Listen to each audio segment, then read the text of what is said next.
Alors Oscar Garcia, je veux parler de l'entraîneur espagnol de Saint-Étienne qui est arrivé, qui venait en provenance, qui vient des Red Bulls de Salzbourg. Et j'ai bien aimé ce qu'il a pu dire il y a quelques jours dans l'équipe, puisqu'il a décrypté sa méthode. Alors je suis toujours un peu étonné que des coachs français n'aient pas le réflexe aussi de le faire quand ils débarquent dans un club, de dire voilà comment ça va se passer.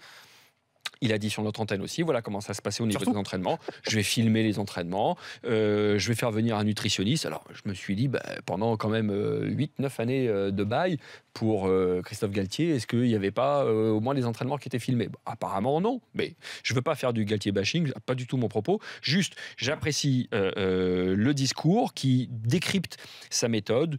Voilà, c'est pro, c'est carré. Maintenant, au niveau des recrutements, c'est encore léger, je ne veux pas dire faible, mais léger pour la SSE, mais il y a du temps. Il y a Diony qui vient d'arriver, qui leur a coûté 8 ou 10 millions. C'est un gros effort de la part de la SSE. Et puis Yanko, il y a le retour de prêt aussi de Bamba. Ça doit monter en puissance. Ils ont perdu Malcuit. Il y a d'autres joueurs qui sont des lofters aussi qui doivent partir. Donc, OK sur le discours. Maintenant, tu peux me servir le meilleur discours que tu veux.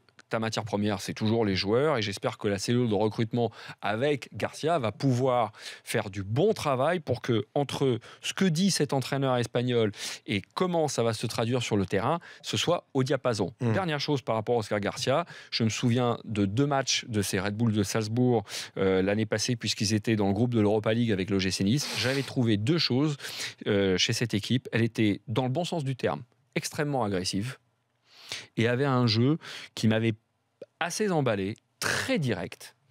Très direct, ça ne veut pas dire que de la contre-attaque, mais malgré sa formation barcelonaise, puisque c'est un joueur qui a été formé à la Masia de Barcelone, ça ne perdait pas de temps, ça ne construisait pas beaucoup, mais ça allait droit au but. C'était un peu comme un boxeur, une droite, une gauche, et ça pouvait te mettre KO. Ils avaient perdu à domicile contre l'OGC Nice. En revanche, et ce qui était très rare quand on regarde la saison passée du gym, il s'était imposé nettement, sans bavure, 2-0 à l'Alliance Riviera.